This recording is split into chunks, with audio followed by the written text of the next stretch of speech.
4 elements. So we have array A here, A bracket 0, A bracket 1, A bracket 2, A bracket 3. The only restriction, if you want to use binary search, is that the array has to be sorted. We'll have to use the numbers that are already sorted. So we have 6, 7, and say 10. Yeah. I'm just picking random numbers here. And we'll shrink the columns so we can see everything.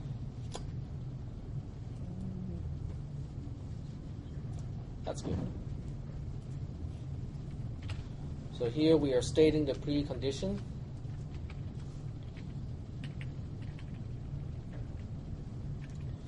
B will be initialized in the code, E is initialized in the code, M is initialized in the loop. So the only thing that has to be initialized is the array A, and I have twice of that entry. So we'll go ahead and eliminate one of these. K. Ah, right, we need K. But K is a constant, it does not change. Yeah. So it does not need a column, but it's quote unquote a variable. What do you guys want to look for? A number that don't exist. Okay, let's look for 6.5. Okay, because 6.5 is right between the 6 and the 7. It seems like that should be a fairly tricky case. How do we know that element does not exist? Okay, are we okay so far? It's perfectly fine to have real numbers as the values of the elements. The only restriction is the indexes. They must be integers. Okay. Are we ready to go ahead and try this out? Okay. Okay, we start with line 1. Line 1 is really easy. B is starting with 0.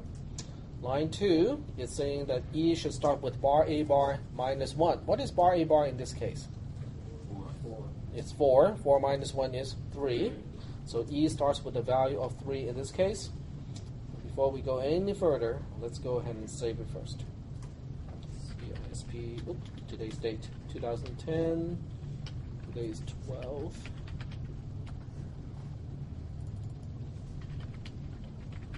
This is binary search.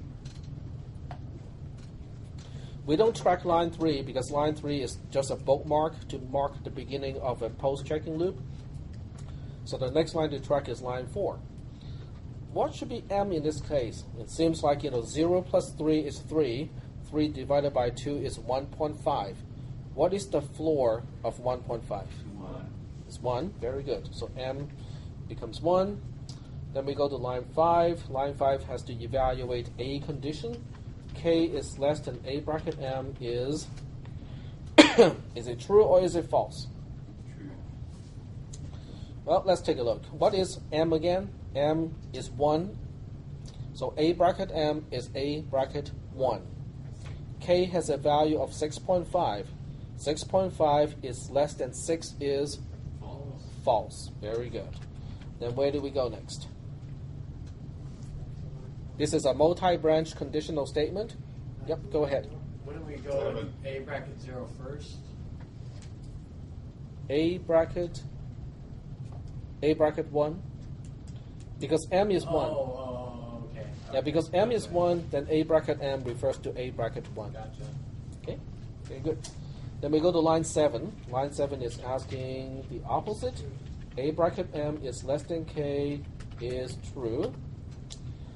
Then we have to execute line 8 because it is the branch corresponding to a condition that is true. And what it is doing is it's going to add 1 to M. M is 1. 1 plus 1 is 2.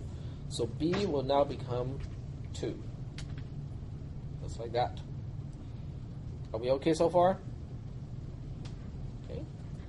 After line 8, it is the end of the conditional statement. So we end up on line 10, which is the end of the loop. But we have to evaluate the condition at the end of the loop. K equals A bracket M is false. Because M is 1, A bracket M is A bracket 1, which is 6. 6 equals to 6.5 is false. Since this is a disjunction, just having one condition false does not mean the entire thing is false automatically. we do have to evaluate the second condition in this case. The second condition is evaluating E is less than B. E is less than B, is it true or is it false? False. It is also false. So now we have false or false, which means the entire thing is False. false. Very good. A little bit wider, wider, wider.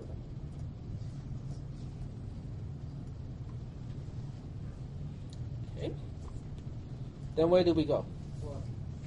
We have to go back to line 4. And line 4 this time is evaluating B plus E divided by 2 again. B is 2, E is 3. 2 plus 3 is 5. 5 divided by 2 is 2.5.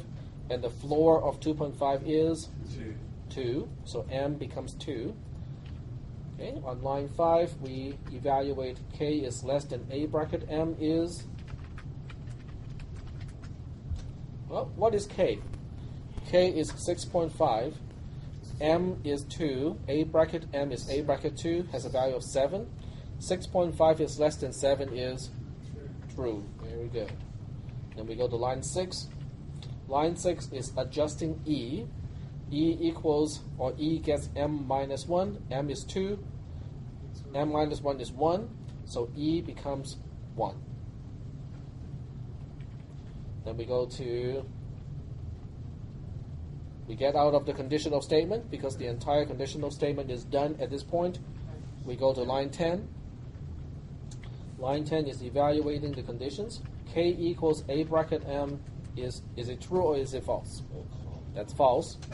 We have to evaluate the second part. E is less than B is true. So the entire expression is true. What do we do when a post-checking loop has a condition being true? We get out. We exit the loop. So technically speaking, we just go to post in this case. Now, if I don't want to go to post, if I want to make a conclusion to say, whether the element is in the array or not, what should we do? In other words, if over here I know I need some kind of conditional statement here, so I would say if blah blah blah, then confirm the element is in, the value is in the array, else confirm the value is not in the array. Do the right indentation. What should I use as the dot dot dot here?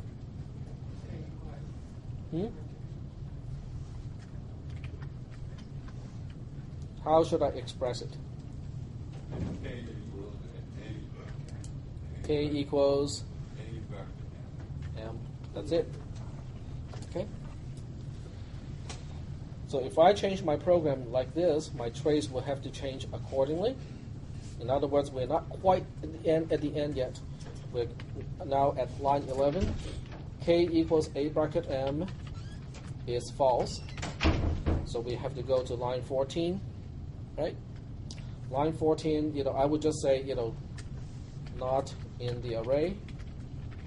I'm just using the comment here to indicate what it means. And then we are done. Are there any questions about this trace? Yep, go ahead. Why'd you have to do the verbal part? Because otherwise the algorithm is useless. Right? Otherwise the algorithm will scan through the array in a certain way, it exits the loop, and then what do? We have to do something about the result. So this is basically where you put some code here to utilize the result. Either, yes, we found an element in the array, do something accordingly, or we did not find the element, we did not find the value in the array, and do something accordingly as well. Okay. So we don't have anything specific to do here. So the only thing we can do is to say, yes, we confirm that the value is in the array, or yes, we confirm the value is not in the array. Either way, we just say, yes, we can confirm one way or another. Yep. You can't use it for strings. Say you're converting the first letter of the string into a numeric value ASCII code. You couldn't use the string? No, not like this. No. Yep. I can say, Yes, what you do once you confirm a value is in the array is entirely up to the rest of the algorithm. In other words, a search algorithm is only confirming whether it is in the array or not, but whether what you do, after you make that confirmation is not up to the search algorithm to decide.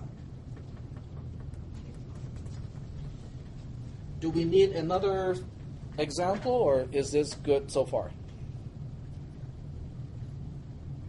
Is that okay? Yep. Would it be inappropriate to ask now how this piece of code would handle a two-dimensional array? You do not. Binary search does not work on two-dimensional arrays. Okay. You cannot say, how you cannot qualify whether a two-dimensional array is sorted. Because when you talk about sorted, you're comparing one item to the one next to it. But when you have a two-dimensional array, you have two ways of saying, okay, this thing has a neighbor, but is it a neighbor this way, horizontally, or are you talking about a neighbor that is vertical neighbor? Okay, so it's not a complete order anymore. Okay. Any other questions so far? No questions so far? Okay. Are you guys okay with this? Do you need another example? No? This is fine? Okay. So the next thing we want to talk about is the whole idea of time complexity. Okay, so I'm not going to bore you guys with the definition of the big O notation and stuff like that, but instead I will just give you a quote-unquote real-life example. So let's just say that me and, Ken, okay, let's just call my colleague, Ken. Ken and I are colleagues. We're not exactly, the best buddies at work.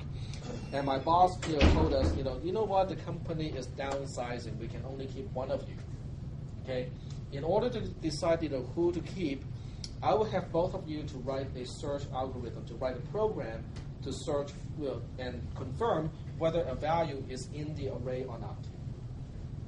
Okay. Are we okay so far? And the boss said, whoever writes the faster algorithm, whoever makes the program run faster and confirm with the correct answer, will win and gets to stay and have this job. Unfortunately, because I'm the old timer at the company, I'm running a 386 computer. Ken, on the other hand, joined the company last year. He has a quad-core processor on his desktop. So right off the bat, you would think, tech, you don't have a chance, right? I mean, because remember, my boss said, did not say which algorithm is faster. He said, which search program is going to finish faster. Okay. In other words, he's going to use a stopwatch and say, text program took 6 seconds to confirm the element is not in the array, and Ken's program took 0.5 seconds to make the determination, right? Okay, so we want to see whether I will lose my job or not. Okay. Or did you get a new computer? Huh? No. I just have a 386 computer. That's all I need. All right. So now let's go ahead and use another sheet because it is related to what we are talking about. And let's see how I should do it. Okay, we can do it this way. Okay. So on one hand, we have the array size, which basically, what we call bar A bar on one column. Let's make it a little bit bigger so we can all see a little better. Okay. We'll start with an array size of 1. In other words, the entire array has one single element. Not a very useful array, but we'll start with that. Text program, which is a binary search algorithm, which uses the